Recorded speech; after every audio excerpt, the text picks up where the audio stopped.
my friends, and you're listening to Embrace the Madness.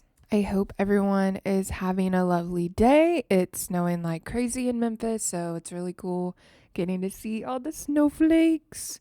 But hopefully you're cozy and inside, and if you're not in the cold, then you're in the warm, and that's always a good place to be. So for this week, I wanted to interview with my boyfriend, Davis. I had reached out on social media to see what questions y'all had about relationships, dating, overcoming obstacles, challenges with your partner. And so we sat down and we answered a few of them, and I'm really excited to play this interview. It's really good.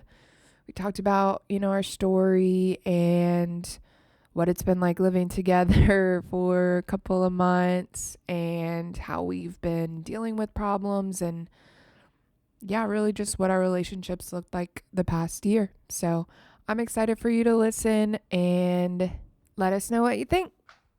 Welcome back to the podcast, Davis. We had a lot of technical difficulties, but you want to go 3, 2, 1. I'm glad we did this. Oh. Yeah, so if you're listening, then you are listening to the Embrace the Madness podcast. Oops, and I brought my boyfriend Davis along for our relationship Q&A. Hi. Welcome back, sir. Hello, world. Hello, Madeline. Hello, Davis. Davey. If you listened about a year ago, we recorded an episode on balance, and we got to hear about Davis's story. We were only dating probably about not even 6 months. No, like a month and a half. Okay, yeah. We were very new, datey. As green as this aloe plant. We've grown a lot in a year, and we've learned a hell of a lot about each other. So, tomorrow's Valentine's Day, so I wanted to do a cool Q&A where you could ask questions and we would answer to the best of our knowledge. Because we feel like we have good communication, and it's not that we don't fight. We just, at least now, we have reached a place where we can openly and authentically share our feelings with each other and not stonewall each other for longer than 24 hours. So we're making it, we're working on it, but we feel like there's a lot of people who aren't necessarily fulfilled in their relationships, or maybe have a little trouble communicating, or, stuff like that. Right? Sure. Back me up, baby. Yeah, I think we've both come to the understanding that it's not going to be fun 24/7, 365. And that we're not the same person. Right. And I think probably because it's not going to be fun all the time, we kind of have to try really hard to make sure that we try to create fun where we can, just because life is so hard and can suck sometimes, and the last thing you want to do is have your partner not be on your team and stuff like that. So I asked you to send in your questions. So thanks to everybody that submitted questions. We've got a few on the boards, and we'll talk a little bit about a little bit of stuff. Great. I'm happy to be here.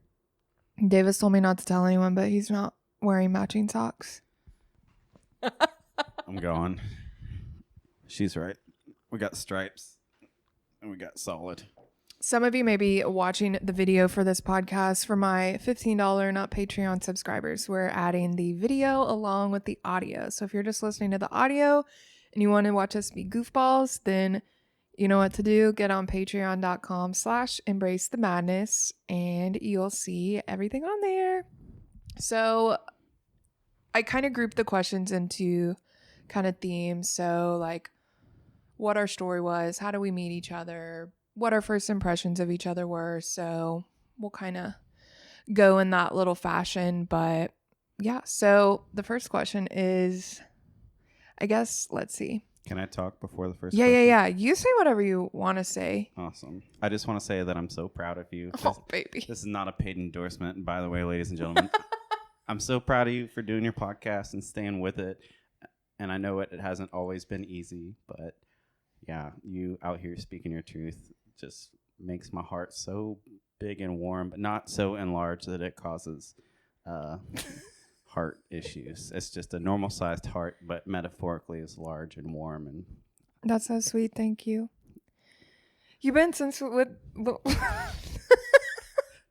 yeah, you've been with me since basically day one. I mean, what's crazy is before we even met, I guess we're kind of skipping, but before we had even met, I had told him that I wanted to start a podcast. We had met up you for mean when industry. we hit before we started dating, but Okay, yeah, yeah, while we yeah. were the just talking interim phase. Yeah. But I remember talking about wanting to do one. So you've been there like since before it was even real. Right. And well, I think it's awesome that, I mean, people talk and say things all the time, but I think Madeline's really great about it. If she says she's going to do something, she's going to do it. I haven't always been like that. Shh, shh, shh, shh. It's a life lesson. I'm just saying, like, it's taken a lot of time to get to the point where I'm like, okay, shit, I just said that. I have to follow through. Sure. But But when you told me, I just smiled and nodded, and I was like, that's cool. I didn't think it was going to turn into what it is today. yeah, little did you know you'd be on it twice. Okay, so I guess to get into that, which do you think we should do? How did we meet, or what was your first impression of each other? I think it's kind of one and the same. Okay, so do you want to start or do you want me to start? Ladies first. Okay. So I was working at my friend's wine bar and bartending there, and so the job that I previously had before that, I had known this sous chef, and he had been talking about wanting to do this beer dinner with Wiseacre. And if you live in Memphis, then you know Wiseacre's a kick-ass brewery.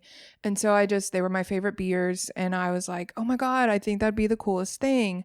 Well, we both left that restaurant before that dinner had come to fruition. So I had like kept in touch on social media, and I saw that the sous chef, was doing a beer dinner with Wiseacre at Cafe Society. And so I was like, I just had this little thing in my brain that was like, oh, you should go to the dinner. And I think it was like 50 or $60.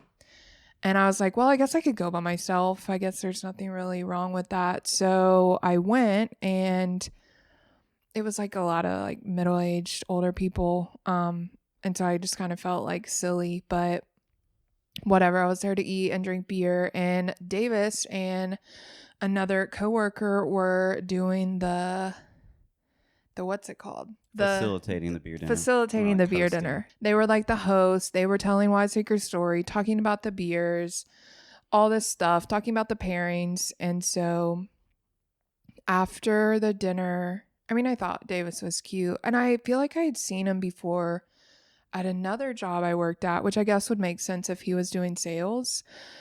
So I was like, dang, I feel like I've seen this guy before, but like me thinking, this guy's way out of my league. Like there's no way he would ever talk to me. And so after the dinner, I stuck around at the bar because I was waiting for the sous chef, because we were going to go to this other bar, and I wasn't like romantically hanging out with this chef. I was just there.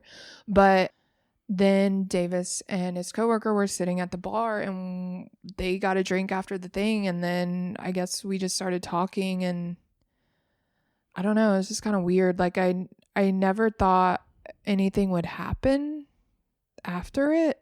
I just told them where I worked, and yeah, I don't really remember, and I don't know if that's like the alcohol or if I just like didn't think it was an important moment, you know? So I guess that's a perfect transition into your side of the story, right? Yeah.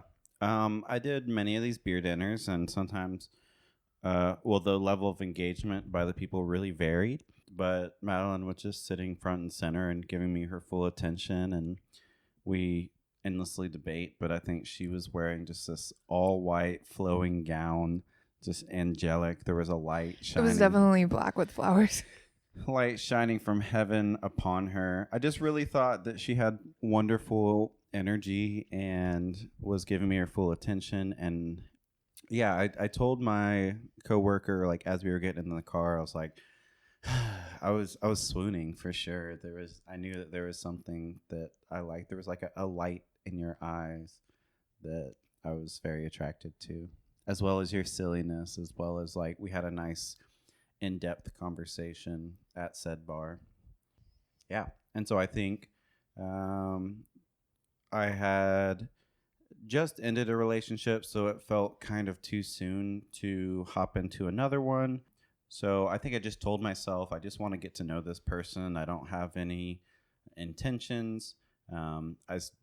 Had recently moved into an apartment by myself, so I was living alone, just really enjoying doing my own single life and kind of getting to know myself a little bit better. But intermittently just would go up to her wine bar and go hang out. And I think one of the first times we hung out, we closed the place down just from talking. Oh, yeah, I remember that. Mm-hmm. Every time he would come in, I would just be like, oh my God, it's that guy. And just like want to like start melting and freak out because I was just like, oh my God, he's just so cute. Help. Yeah, I played it mega smooth. Mega. I think my whole so smooth.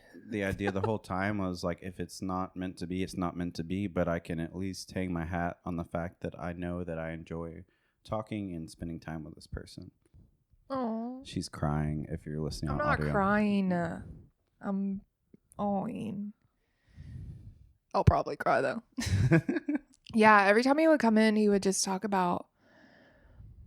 It's just so hard to find someone who's like really interested in the stuff that you are and like presently engaged listening to what you have to say. I mean, we deal with like people being on their phones or just being distracted or just, I don't know. But he always just like, he would come talk about how he had taught meditation or was teaching and just talking about how he was thinking about his feeling. I don't know. He was very upfront about his feelings, and normally guys don't talk about those. So I just was always like, every time he came, I just would run to the kitchen. I'm like, I gotta go. Like, I'm really nervous, and he's really attractive. So then I think finally, I think we were probably talking a little bit on Instagram, but he would invite me to the what's it called? The employee, night? yeah, the industry, they would do Service industry pizza night. and he would invite me. And so that's where we talked about, I think, me starting to DJ and wanting to start a podcast. And then I had gone to Texas to go hang out with my aunt. And then after that, I was just kind of like, fuck it. Like, do you want to go get pizza? And little did I know that was his favorite thing in the whole entire world. So It's my favorite now. Ching! Oh, don't even. Yeah, and full disclosure, like I just had I was still messing around with my ex, which was just super unhealthy, and I knew personally that there was no future in it, and I think I was on some level leading them on. So that, like, the other end of it was like I felt like I could sleep at night because I wasn't trying to get in Madeline's pants. I was just trying to get to know her. And I think the more I got to know her, the more I understood that there could be a potential future with this person. And I eventually ended playing games with said ex, and I felt a lot better. I actually sat her down and He was like, do you want to meet? Are you talking about me? yeah. He was like, do you want to go meet for coffee? I have to talk to you about something. And of course, I'm like, what? Yeah, I just thought that I needed to start the relationship off with honesty and openness, and that if she was hurt and she felt that this was a deal breaker, then at least once again I could sleep at night knowing that I did the right thing and had integrity with my current situation. And then I was like, oh, it's okay. Me too. Yeah, it was hilarious because she's like, oh, yeah, I'm also It's okay. messing around with exes. From Texas. Not from Texas. He's like, I don't want to talk Don't about it. mess with Texas. Oh, okay. So yeah, I feel like after that, yeah, I mean, it went pretty slow, which was good. I mean, I think that's something that always I had not done Totally. in the past. So it was like a nice change of pace, even though I was just like, I really like him. Yeah, I felt that things kind of transgressed. I wasn't trying to like push on the brakes, but I also wasn't trying to. Um, I just know myself, and I know that in the past I've gotten really involved really quickly. And so I guess the whole time I was getting to know her, there's the surface level of like, this is fun, this is enjoyable. But I think beneath that, there's a part of me that was looking out for red flags. Like, are there any deal breakers that this person has? Are there any habits that I just like can't tolerate? And the answer was no. Like, the more I got to know her, the more I was enamored by her presence and the time we spent together. I was like, okay, what about now? I'm just kidding. I'm just kidding. I feel like, I mean, I could be speaking for you, but at least for me, it's like you're the first person that I've ever wanted to like I feel like normally it's like, oh, red flag, I gotta go. But for you, it's like if there's something that's weird to me, like I just am like, we're gonna work it out. Like my flatulence. Yeah. Yeah, like your flatulence. But I don't know, like you're just worth figuring it out. And I don't know why that's never happened to me before, but Yeah, I think in this relationship as well, it's like I am not afraid to talk about the future with this person, Madeline. And in the past, that had always kind of scared me and seemed overwhelming. And I guess like it just, I had another kind of short relationship and kind of talked to my boss. I'm like, yeah, just real busy, blah, blah, blah.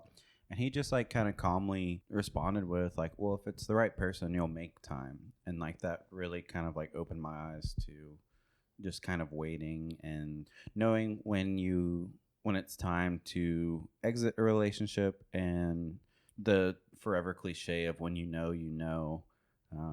it's so weird. But then when you know, it's like, then you're part of the club. right. If you know, club. You know? Yeah. It is such a weird thing because people had always said that before. And I feel like it was always like half. It was like, I think I know, but. Right. Yeah, it's tough when there's conflict. And I mean, Memphis is a pretty mid-sized city, but I think it's easy when you're in a relationship to tell your friends, like, if you're not extremely happy, leave. But I also know that the like pool of suitable suitors Tutable tutors can seem kind of sparse at times. I just still don't think that's a reason to settle. Sure. But I know what you mean. But I think it's a reason why people do settle. Sure.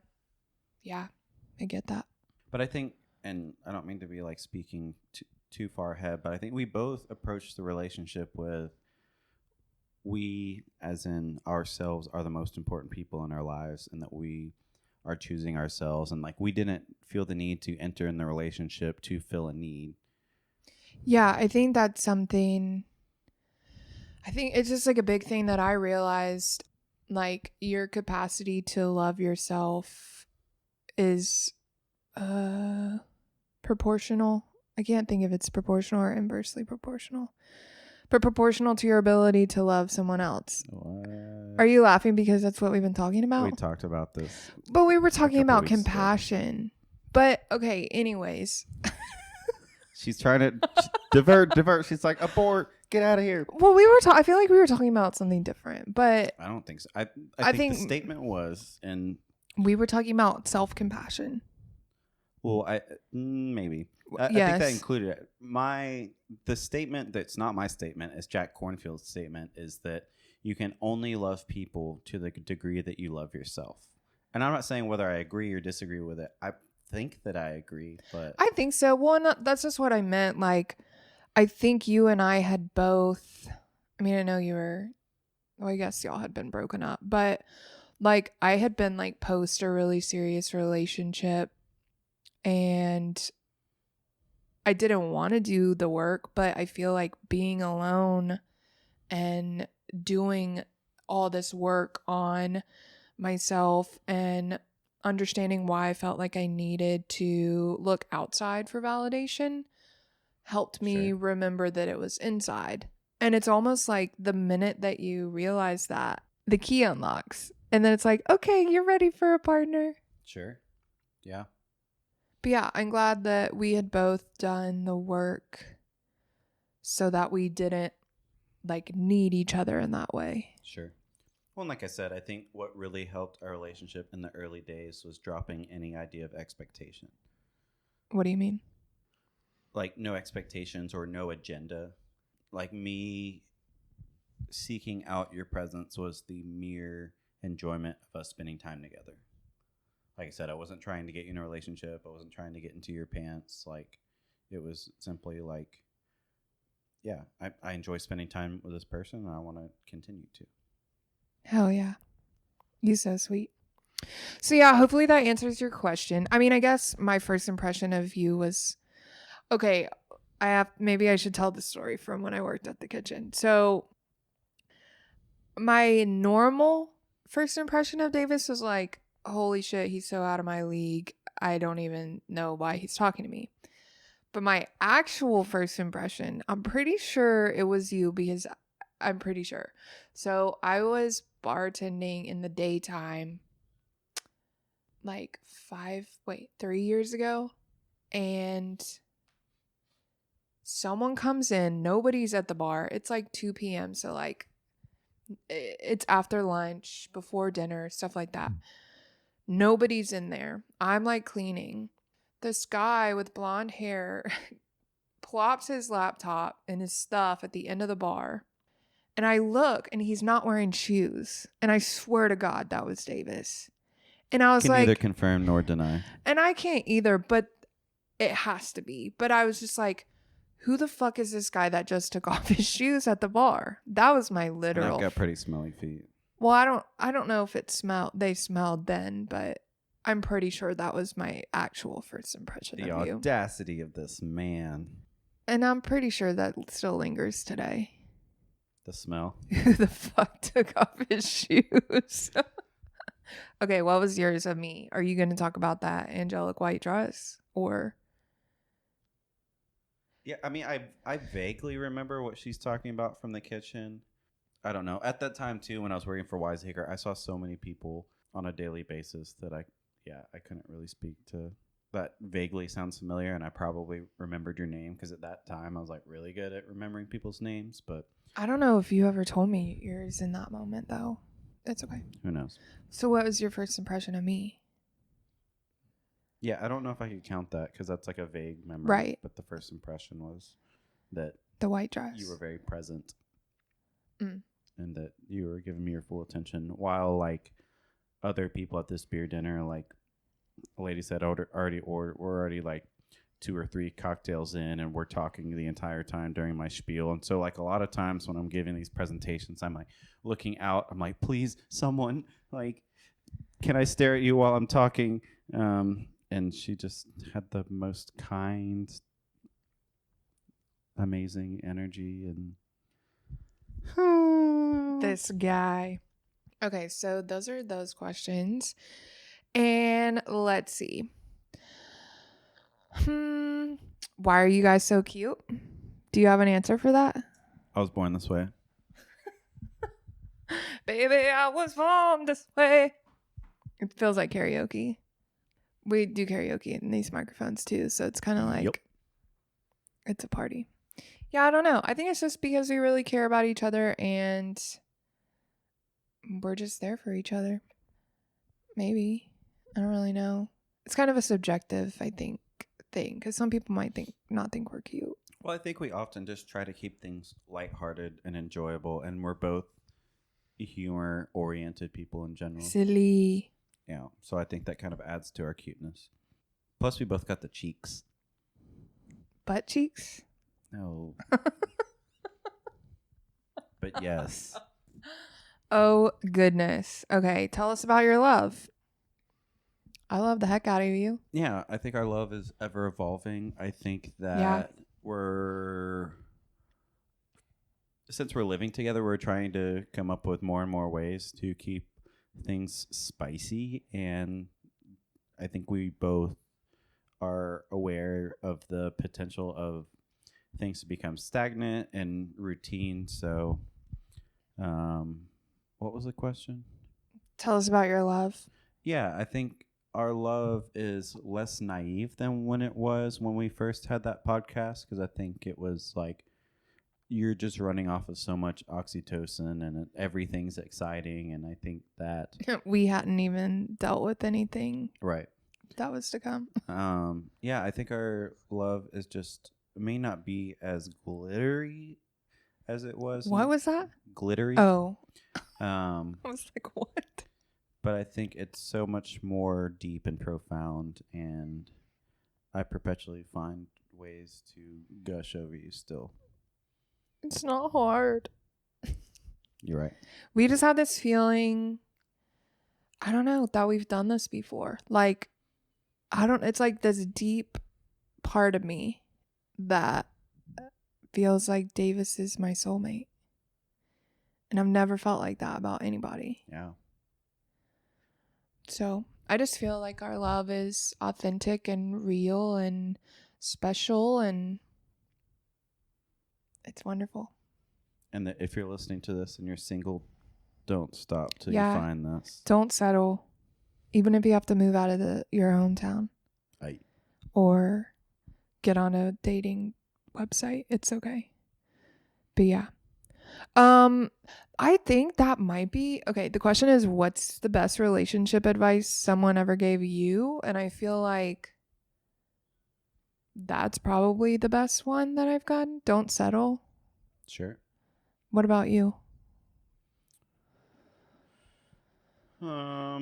It's kind of tricky. Or not tricky, but just like, The best relationship advice. I remember I was in high school and my AP government teacher was like, "You want a happy relationship, happy marriage? You're right, and I'm sorry. Go a long way." And that's kind of like rote, like guys are dumb and women are emotional. It kind of just like puts people in categories. But what was that's that thing you were talking about? It was like, do you want to be married or do you want to be right? Was that what you were saying? There is a Esther Perel, and I think she is a relationship therapist, and she has a podcast. I think it's also a book titled that, but it's like you can be right or you can be married. Like, I see the validity in that. I mean, I think there can be pitfalls for when, because if you think you're right and the other person thinks they're right, then it's a losing battle any way you look at it. And then like trying to overpower the other person with your opinion over theirs is just silly and a waste of time. Yeah, Um, sorry. well, I'm just trying to think. Yeah. I think that simple kind of aphorism that my boss gave me, it's like, when you find the right person, you will make time for them. Sure. Yeah. I didn't get a chance to look at these questions beforehand, ladies and I gentlemen. mean, I talked a little bit about them. I mean, I didn't prepare any material either. I feel like I get where that one's coming from about if you'll make time, but I almost feel like in previous things I made too much time. Like I made too much time for the other person. And maybe they didn't make time for me, if that makes sense. Sure. But I guess maybe that's not relevant. I don't know. But I guess in that situation, you'll make time for the right person. So maybe I just wasn't the right person for that person. Yeah. And I don't know if this was explicitly given to me as relationship advice, but the more I learn about myself, mental health, and seeing a therapist and my spiritual pursuits, is that I have to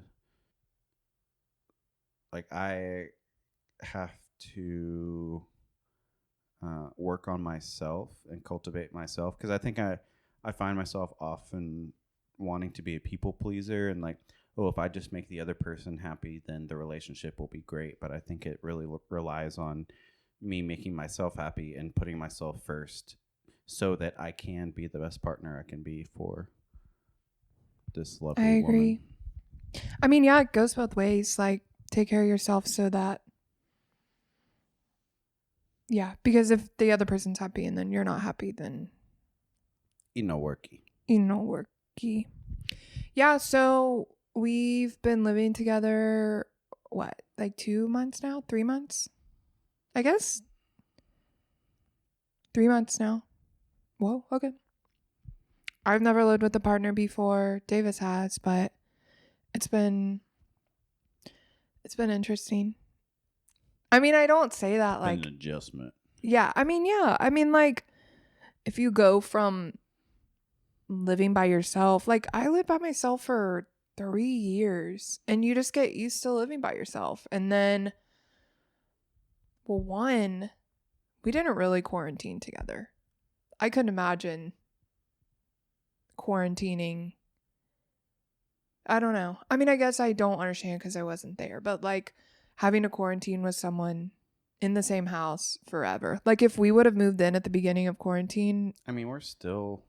I mean, we're still kind of in quarantine. That's what we're sure. doing now. Yeah, but yeah, I guess we had time to like, I guess adjust. But no, it's been great. I think just getting the money thing situated is always going to be challenging because I mean, I don't want money to be like a thing that rules my life, but I think just while I work out what that means, and like I was telling him, I've never really like shared finances with somebody, so that's like a whole mindset adjustment and learning to communicate because it's like I could clean my apartment whenever I wanted to or do what I needed to do and know that I was the only person to do it. And then, like, when you bring another person into the mix, it's just like, well, if I'm frustrated, I have to figure out how I can nicely ask someone to do something, which we've struggled. And I mean, I feel like we're getting better just learning how to communicate with each other because that's hard. But I feel like I just kind of like started going somewhere that I don't really know where the destination was. Yep. You want to go on to the next question? Sure. Yeah, I think I was just going to say, I was just going to start talking about how we check in every week. But Okay. he always says that to me. That wasn't all or nothing because you always say that. We're working on my all or nothing thinking. It's okay. I mean, we both deal with it. Um, yeah. Well, I'm just ensuring that this conversation is within your structure. This is your show, baby. So We got a security over here. I don't know what that means. I don't either. Um, Yeah, so we do check in every week. That was Davis's idea, which I think is great to keep communication going and to check in with each other like on an energetic and emotional level. And I think that's been really helpful because it's just been a way to express our feelings. And if something comes up, then we know we kind of have that safe place to talk about it. If the other one's been doing something that we don't like, it's a time for us to like say, hey, maybe we could try doing this better or things like that.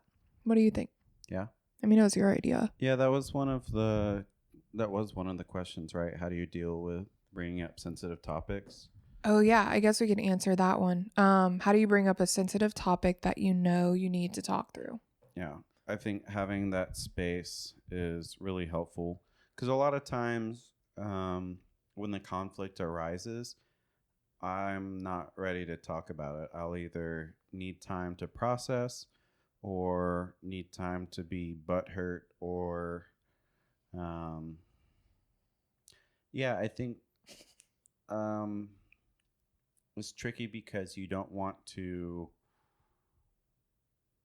kind of hold it in and avoid saying it until it reaches a boiling point. But I think having this space from which we can talk, generally by the time that the check-in comes around, I'll have time to have like work through it and see like if it's a issue that arose with both of us, kind of determining my responsibility in said thing. Like, yeah, you reacted this way, but I probably could have asked you to do something in a different way, or I could have approached it a little bit nicer.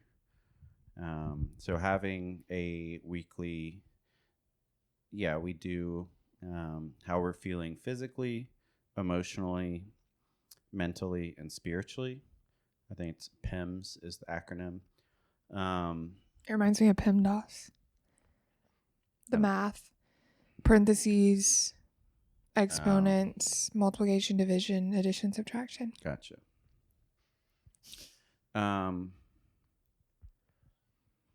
Yeah, having that space weekly to check in with ourselves emotionally as well as just practically, like, okay, well, if we're going out of town, what do we need to do? I think that's been kind of invaluable for us staying on the same page and not letting things kind of linger. Did you have to? Did you have to? Did you have to let it linger?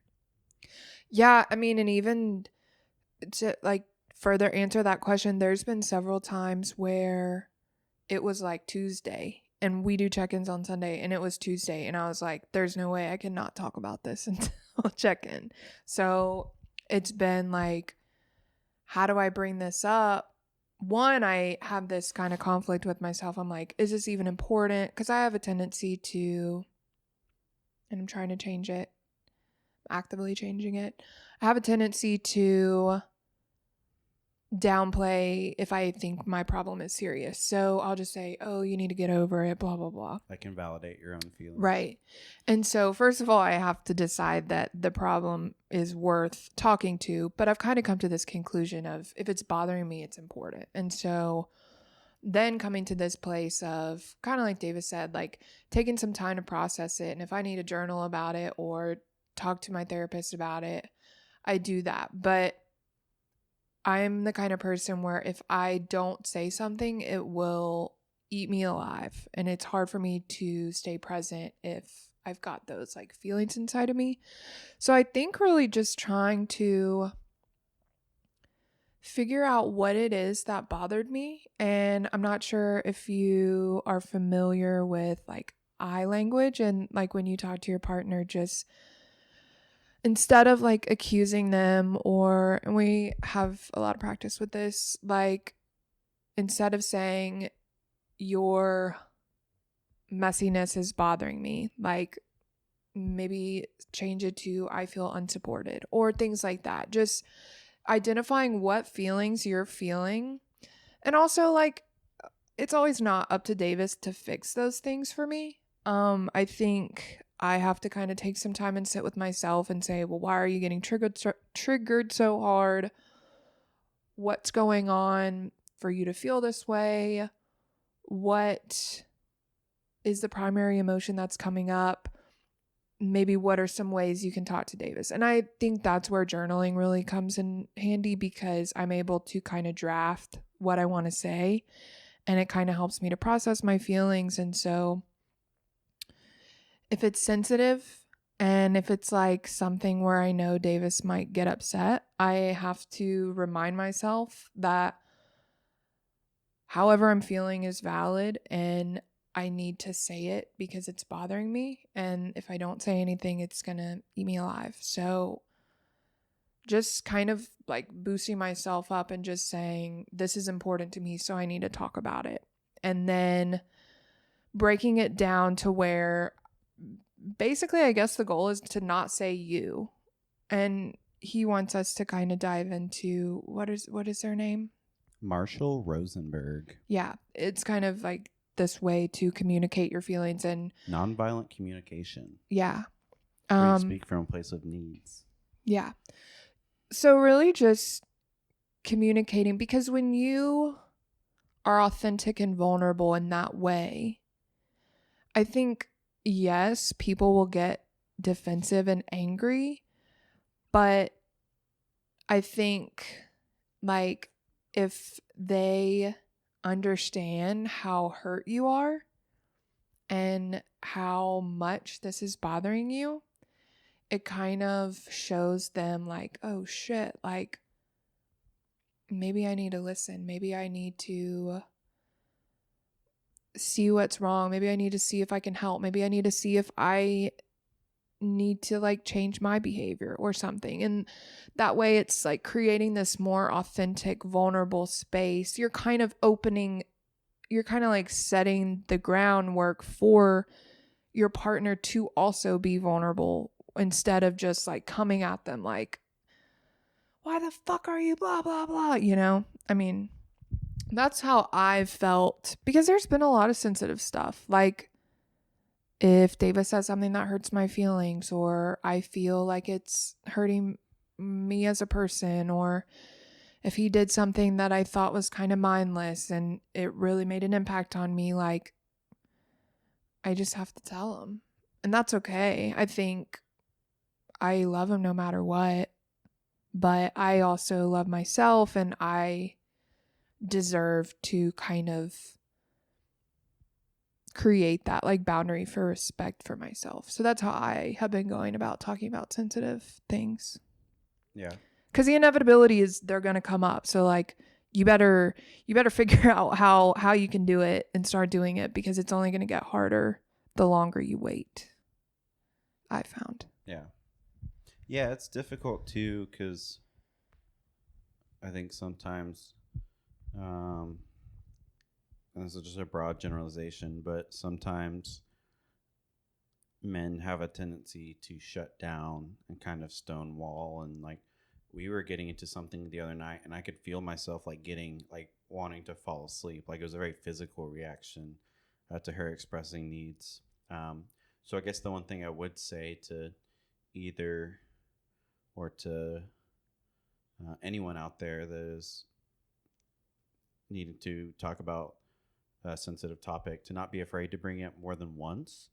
Because I think sometimes like cleanliness is a thing that'll come up now and then since we're living together. You know, I have the thought sometimes like, oh, well, I'll clean it up when I have the energy to clean it up. Well, that's not always on Madeline's timeline. So her bringing that up more than once and not being afraid to, I'm more aware of like, oh, well, this is a thing that really does matter to her, and that Like it's not just like a one-off that right. you were in a bad mood that day or something. Right. And maybe that's the thing too of like going a step deeper of like just talking about it doesn't necessarily mean that it's going to be remedied. That sometimes it needs to be kind of, I think monitored is maybe a heavy handed word for it, but that y'all can check in with where said person's progress is at, or I don't know. It's tough and it gets tricky because um, you don't want the other person to feel Like you're tallying.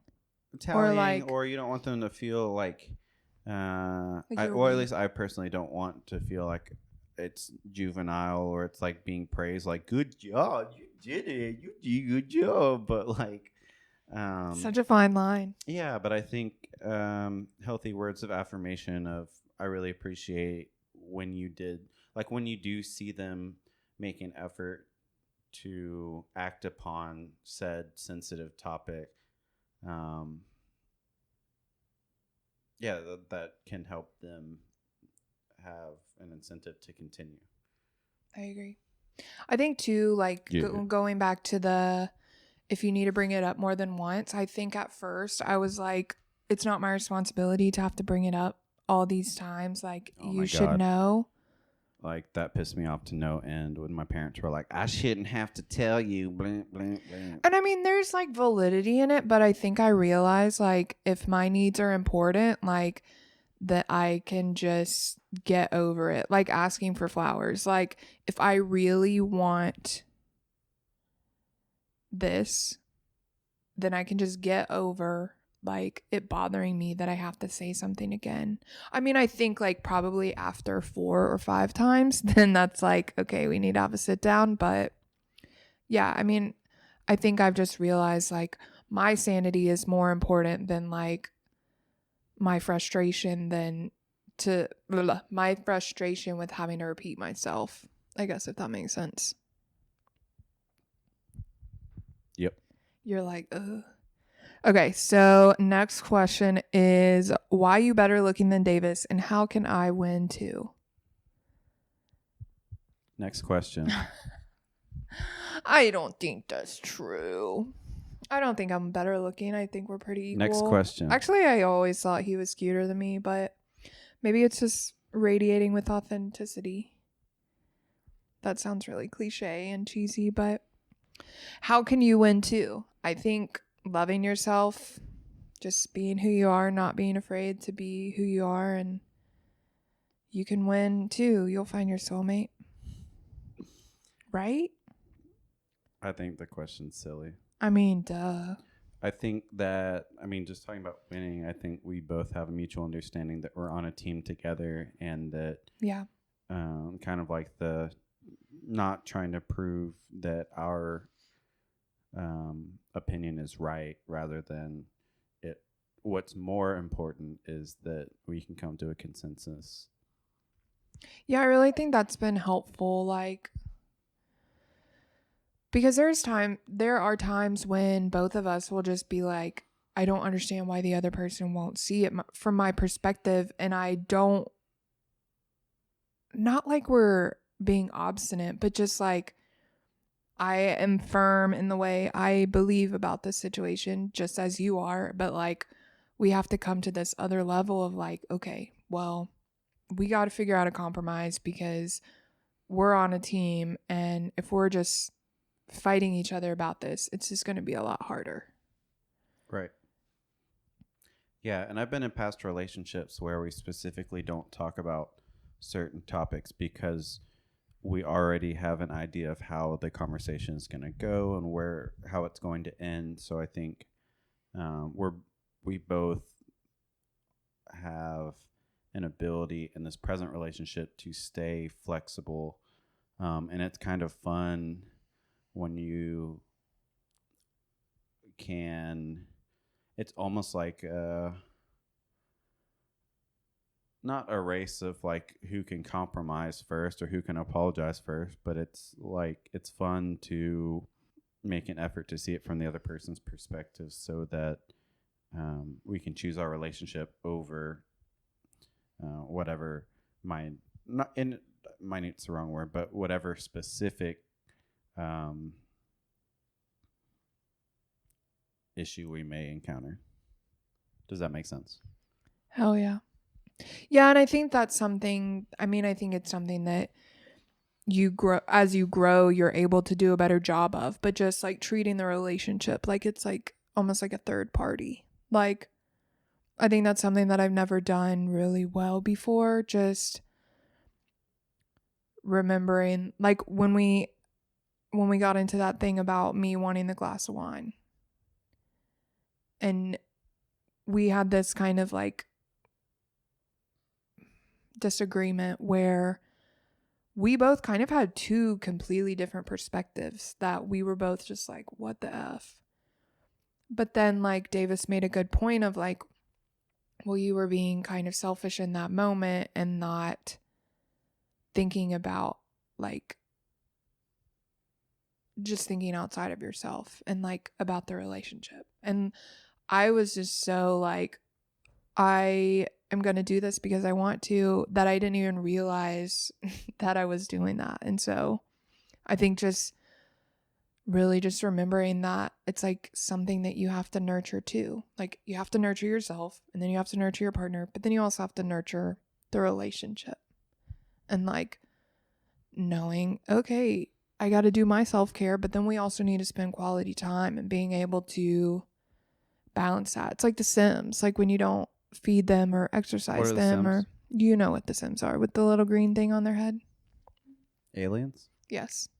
Simp? No. Okay, so another question that's kind of like that. How do you find the balance between picking your battles and then talking about what's stressing you out? You want me to go first? It doesn't matter. I mean, my initial thought is like battles is kind of like a heavy-handed way of looking at it in the first place. Kind of talking about, I think it's just a like phrase. I get it, but I'm still going to Excuse me. feel like Yeah. battles is, um, and it's also every relationship is different. I think Madeline and I are more sensitive to arguing than other people maybe. You know, other like my parents argue pretty often, but I think that they fight fair, if that makes sense, and that um, I don't know. I don't want to get like too touchy, but I think the way they talk to each other is not the way that Madeline and I talk to each other, and that's okay. But I think um, if we're talking about disagreements, and I understand a lot of times that's semantics, but I think words are powerful. Um,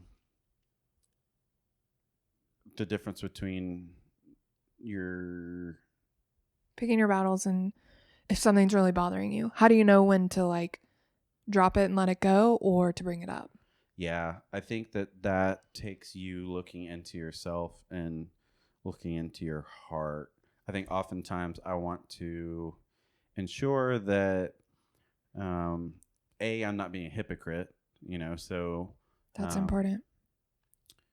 I think the disagreements that have been ongoing uh, that we've encountered, I've slowly come to the realization like the thing that I'm angry at her about, I'm basically doing the exact same thing. So, like, what am I really getting at? Am I trying to be right? And oftentimes, yeah, that's just the answer. Like, I want, I feel like I'm a pretty I feel uncertain about a lot of things often. So when I feel like I am right about something, I have a tendency to like dig my heels in and be like, "No, I'm right. Damn it."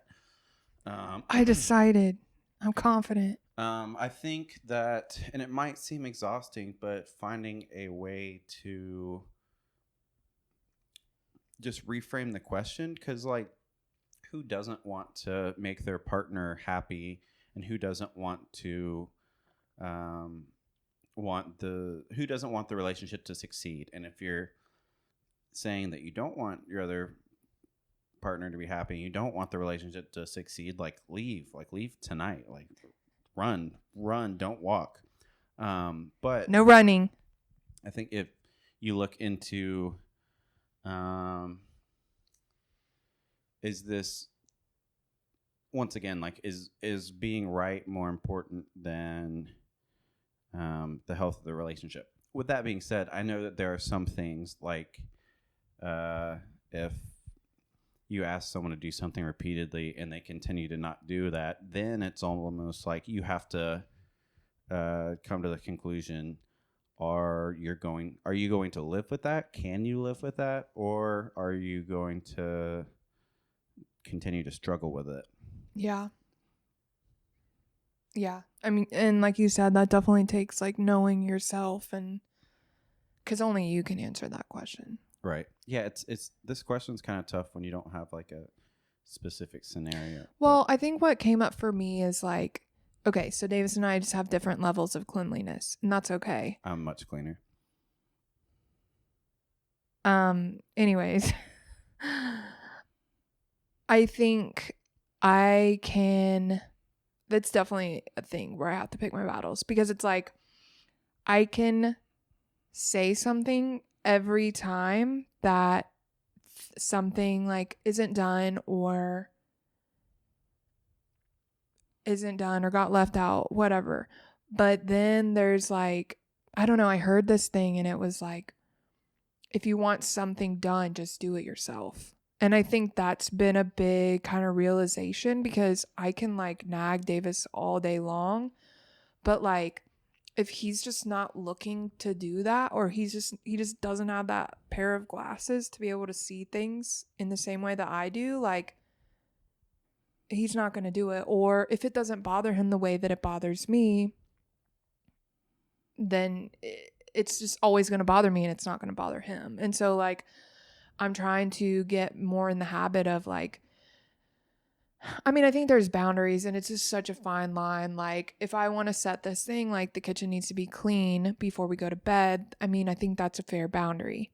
But like, if I don't like the way that he sweeps the floor, I think that's kind of a moot point at just like dogging him on how he sweeps. Like, at that point, I just need to accept the fact that I maybe am more detailed, and this isn't an actual example. I'm just trying to think of things. I just need to accept that like this is bothering me in a way that's not bothering him. And like just it's kind of like a case by case basis. Just figuring out what like because if you can notice that they're not really receiving it well or responding. I mean, I'm trying to think of something other than cleaning that it would apply to. I mean, like I think like it just depends. I think asking yourself why it's bothering you is really important.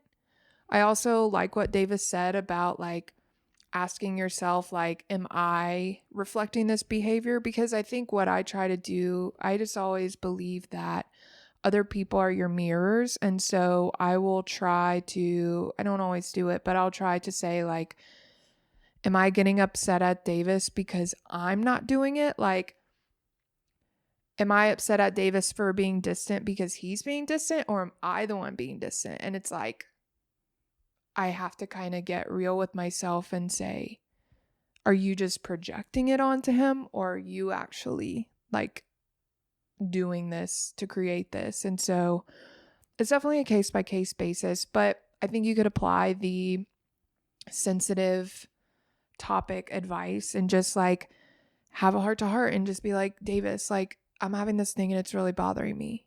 And like, see if he has any feedback. And if he's like, well, I really think like you're just going to have to get over it, or I don't know. Does that make sense? Like, even just like I've found so much, like, normally I'm like, oh my God, Davis would think this is stupid, or I feel silly for telling Davis this. I mean, we're with our partners for a reason, like, because we respect them and we care about what they think. And we care about, I'm trying to like figure out what I'm trying to say. Like, I Well, respect like, him enough to where I trust that he would give me good advice. So like I need to use that, and I need to trust that. I mean, he's not always going to say something that I want to hear, but like if I'm getting upset that he's not sweeping the way I want him to and he's like, "Baby, I just don't see dust like you do." Like then that's where I'm just be like, "Okay, you're well, we've right." also like we tried to keep this mantra in a relationship of like, if it matters to you, then it matters. You, Yeah, that was always really sweet when you said that. you know, it's easy to say and much harder to put into practice. Um,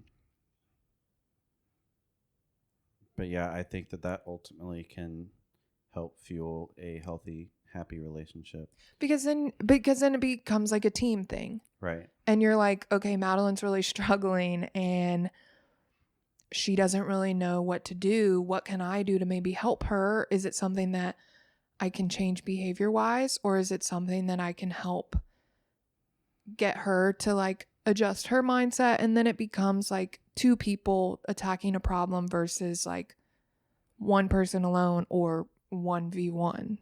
Right. Yeah, because I think otherwise the dangers lie in validating a person's feelings, and like there, it's not like there aren't times where I feel like her request is irrational or that I want to roll my eyes, but then I think back to, oh well, we set a precedent of um, if it matters to her, it matters. Then like I have to take the responsibility of checking myself and seeing the ways in which like I can help her, like because we both want to be happy.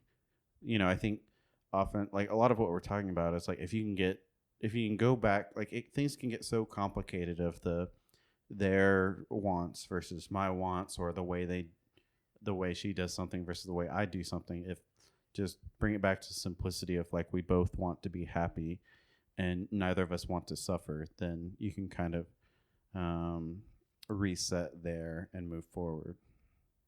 And I Hell think yeah.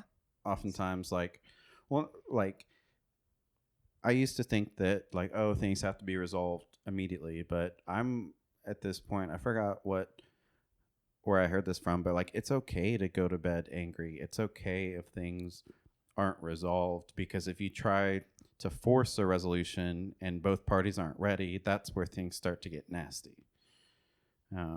But I Yeah. think generally after a good night's sleep and like some self reflection, we almost always come back to understanding that yeah, the simplicity of us wanting to be happy and not suffer, not that us being happy is more important than being right. I love it. Hell yeah. I love you. I love you. Yeah, I think just communication is such a huge part of being in a relationship and being okay with being open and honest and vulnerable and authentic. And if you don't feel like you can be that with someone, then make sure it's not you that's blocking yourself, or make sure you're with the right person too. Run. Let's see. Well, then there's the question, who's your favorite cousin? That's kind of a silly question because we got a lot of cousins. They're all my favorites. You heard it here first. What's it been like for Davis becoming friends with your friends? Integrating, I guess. So I guess you could just say like, what's it been like introducing each other to our friends? Yeah, it well. Mm-hmm. I think a lot of it too is like it's awesome having someone. I don't think I've dated someone that is. I don't know if that's true. Madeline, just like me, we both have deep friendships that we rely on, we care about, and that are important to us. I think I'm slowly at this point. You know, we've been dating for a while. I think her friends A year, are a little becoming bit. our friends, and vice versa. So that's cool. I did struggle feeling like an outsider, or if something came up that she was trying to choose her friends over, that I would kind of use that as ammunition, like, oh, your friend's cool. Like, um, I think it's also like just a habit of words and breaking that habit. Like my money, my friends. right. But also, I think, I mean, your friends have been really warm and accepting towards me, and I would like to think that Same, yeah. might have been the same towards you. And I don't think We're either of us slowly. have friends that we have to like defend their shitty actions because that sucks. Like I've been on both ends of that. Um, you don't ever want to have to choose between your partner and your friends. Yes, I'm thankful we haven't had to do that. Yeah. So how has it been like integrating with your friends? Was that the question? It's been fun. Like I said, they've been very warm and welcoming. It's cool realizing like we all kind of have these same goals, like to help the world and create like cool things and grow and Yeah, well, and I think I've just intuitively known that I don't have to be anything other than who I am. I don't have to act some type of way to have her friends like me. They either like me or they don't. So maybe that's more so just like um, kind of emotional maturity thing that I've learned in my life is that, I mean, what you see is what you get. what you see is what you get. Well, that wraps up the questions. Do you have anything you want to talk about or Yeah, I just think that this year has been incredibly difficult, and I'm sorry if anybody ever gets tired of me talking about my brother, but he's like most important person in my life, and I just want to say like Madeline was an absolute lifesaver. Like I don't know where I would have been had she not been there supporting me every step of the way. Yeah, and I'm forever grateful, and she still found ways for to help me laugh, to help me stay optimistic. Yeah, you're very special to me, and I think that we're just a year in, which, to a married couple is ain't shit. But I think we already have good habits in place for us to continue enjoying each other's company forever and ever and ever and ever and ever and ever and ever and ever and ever. Thanks, baby. That's really sweet. I love you, and That's it. no, I love you, and I know it's hard. I don't know what you're exactly feeling, but I'm here for you, and I'm ready to figure out what the future means together and how to integrate and live our best lives. Yeah. Yeah, and I just want to shout out to the single people. Like, I think it's easy for us to kind of live in la la land since we are in a secure relationship. But I would just say, like, love yourself. Don't tolerate anybody that's not willing to accept you for who you are fully. Um, yeah, there's absolutely no point in being in a relationship where you don't feel like your cup is continuing to be filled, or if you feel like there's just a whole list of things that you can't talk about because it's going to start an argument. Like, That sucks. leave. Seriously. Yeah. Um, Yeah, I feel like I just in retrospect looking at my past relationships, like there's just been so many red flags so early that I just ignored. right. And I think really trusting yourself and trusting your gut is really important. And I know it's really hard because I think I was in a relationship for like over 5 years because I didn't listen to myself. But it's hard to break it off, but like the benefits outweigh the suffering. So It's the sunk cost fallacy.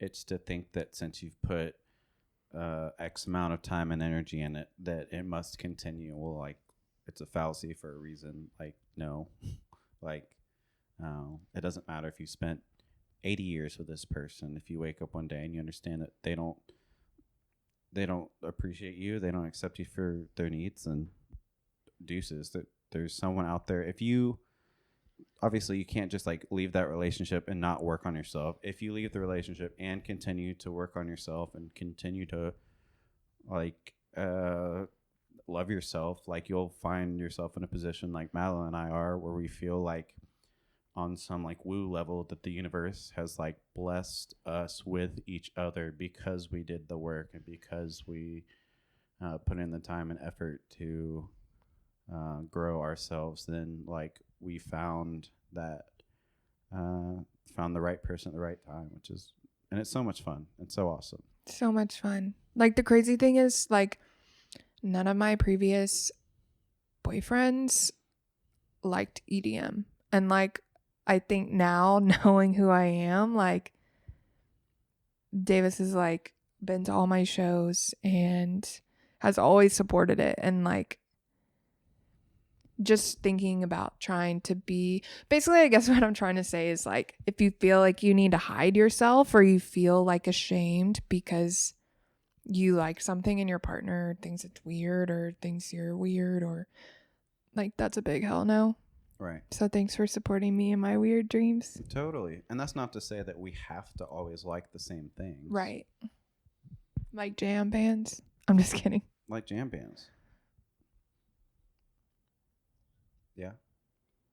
Winston-Salem 97 Fish. Check it out. It's amazing. Do you... I feel like we talked about a lot of stuff. Great. I'd love to do like little updates, you know? Yeah. I think that's about it. I can say a couple more times. I can sing to you. Yeah, no. Check out Embrace the Madness podcast. Obviously, you're listening to it. Check out Meadow Base. Yeah, Davis is about to start a podcast. I'm about to start a podcast called Glad We Did This with Davis Thomas. You know, I'm going to be promoting the heck out of it. Yeah, I'm super excited. You've been a great inspiration. I love having these sorts of conversations, and I want to have these conversations with a wide array of interesting people I have in my life and strangers and everyone in between. Well, I'm proud of you, and I know So you can smash do that it. subscribe button. Like and subscribe. Hit the bell for all the notifications. Ding-a-ling-a-ling-a-ling-a-ling-a-ling-a-ling. All right, I love you. I love you as well, I listener love you. and Thanks so viewer. much for listening. Thanks, All right. Davis, for joining me for another episode. I wasn't nervous this time. I was real nervous the first time. Yeah, well, it'll only get better. But yeah, we'll catch you later. Thanks. Bye. Bye. Keep that. If you'd like access to more podcasts and a postcard each month, check us out on patreon.com/embracemadness.